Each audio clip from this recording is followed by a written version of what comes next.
JBNN will keep you informed. I'm Michelle Jones, and in the news, cop shoots man outside nightclub in Trelawney.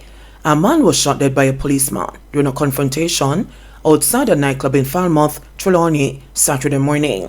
The man, identified as 25-year-old Andrew Hall from Scarlet Hall in Trelawney, was reportedly shot after attacking the cop, who is said to be a constable from the Stewart Town police station.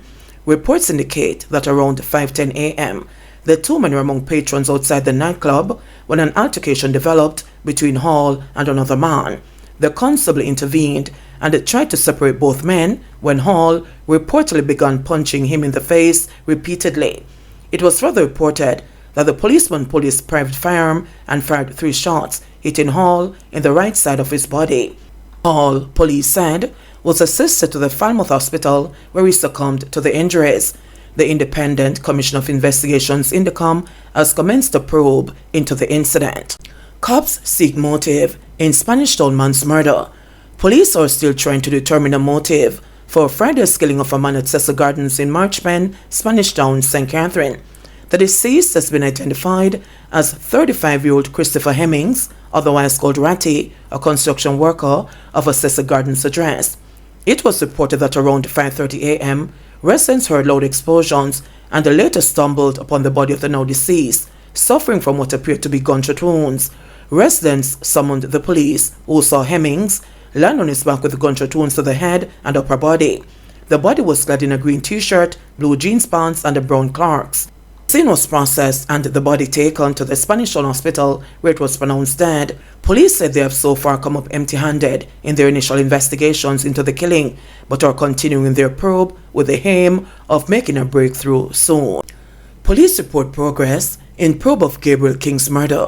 Police investigating the murder of 9-year-old Gabriel King say they expect to make progress after his mother handed over the code needed to unlock her cell phone. Amalion Issa, his mother, had previously refused to cooperate with the police in the matter, but was eventually ordered by the Constitutional Court to provide the code to the investigators. Assistant Commissioner of Police Clifford Chambers on Friday said that information from the device is now being examined by investigators and that is giving them cause for optimism. The code that was provided by the defendant in the matter worked. Our investigators are now processing data from the gadget. Whilst it's early days yet, we are comfortable that the manifestation of the investigation will yield some fruit, so that is giving us some positive outcome as we speak. Gabriel was reportedly abducted from his mother and later found dead in her vehicle, which was abandoned off the Fairfield Main Road in Montego Bay. Leon Issa told investigators she was attempting to navigate a pothole when armed thugs hijacked her vehicle and sped off with her child. Heart patient implicated in alleged firearm shipment. A 36-year-old diabetic and heart patient is facing allegations of importing guns into the country by using the facilities of the shipping company to which he was employed. The shocking allegations were shared in the Kingston and the St. Andrew Parish Court on Thursday, where the accused, Miguel Reed, was arraigned on charges of being in possession of identity information. It is alleged that on September 4, Reed used the identity information of several people to create email addresses, which were then used to make fake accounts at the shipping company. The shipping addresses which were generated were then shared with a man overseas who sent guns to Reed. The items were allegedly shipped to Jamaica. Reed, who is represented by attorney at law Orville Morgan, did not enter a plea. Morgan attempted to have a bail application heard before Parish Judge Carlo Mason, submitting that his client was not a flight risk and had health issues, including diabetes and a heart condition. He needs to have consistent medical care as he risks falling into a diabetic coma, Morgan shared with the court. This is just mere allegations, the lawyer added. The prosecutor, in a response to Morgan's submissions, told the judge the Crown was not in a position to not oppose the bail and would first seek an adjournment to source other facilities that could provide treatment for Reed. The investigator is also saying that charges are to be laid against Mr. Reed for conspiracy to traffic firearms, as well as getting to other persons involved, the prosecutor said. Mason, in noting the submissions, instructed that the matter be adjourned for a short mentioned date and said that Reed is to be assisted with his meals and medication. Reed was made the subject of a fingerprint order and was remanded in custody until December 18. At that time, the court is to have an update on whether the facility will be transferred to can adequately provide the care he needs. A bail application is to be heard as well. Witness says both Beachy Stout and himself are criminals. A senior police officer who said he was made aware of an aborted attempt to douse Tony McDonald with acid said he did not record the incident because the man was contracted by her husband was in fear for his life.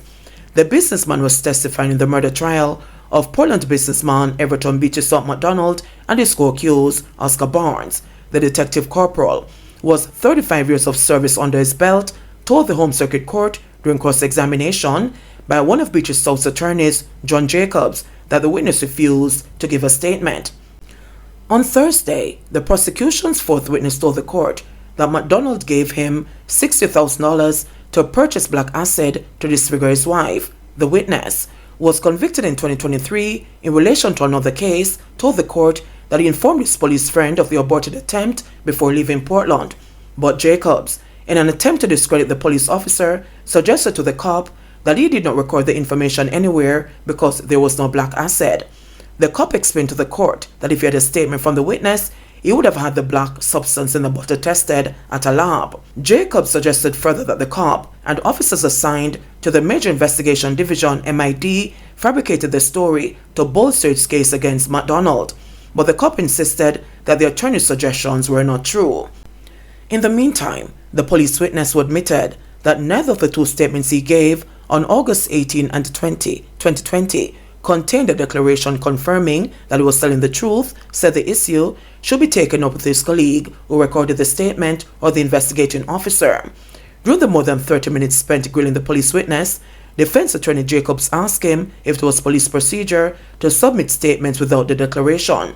The witness agreed that it was in fact police procedure to declare that the information contained in a statement is the truth. Jacobs suggested that the officer failed to make the declaration because the statement was fabricated.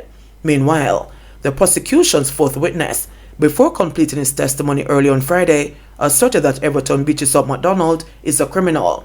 At the time, he was being cross-examined by one of McDonald's attorneys, John Paul Hamilton. The witness, who claimed he traded motor vehicles for more than 20 years, admitted that he knowingly conducted business with criminals. Hamilton asked the convict whether he had assisted the police with the investigation into criminal matters. The witness responded, "I have to work with the police, so if me have to assist, me we assist." But Hamilton suggested to him that he collected the money to purchase acid despite knowing what it was to be used for. The witness responded that his actions were all about making money. Hamilton explained to the witness why he called him a criminal, at which point the witness responded, "Both of us." Everton Beachy Stout McDonald and Oscar Barnes are in trial for the 2020 murder of McDonald's wife, Tonya. Jamaican security forces shoot more than 100 people this year, body camera used only once. The Independent Commission of Investigations, INDECOM, reported that security forces were not wearing body cameras when they fatally shot or injured more than 100 people in Jamaica in the first half of the year. Only one body camera was worn during the 106 incidents, including 64 killings, reported from January to June, involving Jamaica's police and the military, according to a report released Thursday by INDECOM. Security forces have killed a total of 119 people as of October 31, although it was not clear if any body cameras were worn in the cases reported from July to October.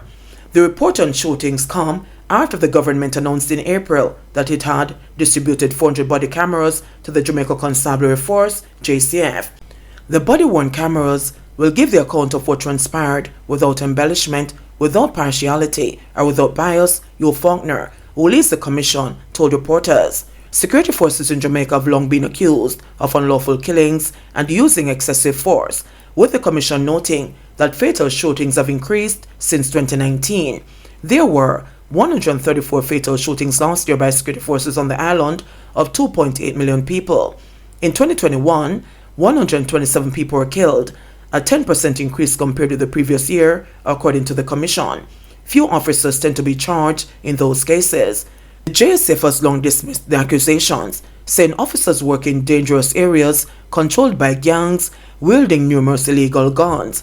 The commission that released the report was created in 2010 to investigate allegations against security forces. In JBN, we keep you informed. Please remember to subscribe, like, share, leave us a comment, and click the notification bell to receive our daily news items.